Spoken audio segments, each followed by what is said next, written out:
കടലാഴമേ ദൂരമേ ഹൃദയദ്വീപിലുദിച്ച ശോണരൂപനിൻ സൂര്യനെ തീക്ഷ്ണമായി പുൽകിരണകലങ്ങളാൽ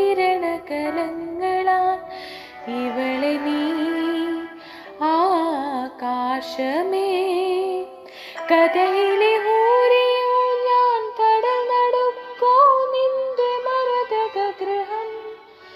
കരുതി വച്ചു നീ എനിക്കായി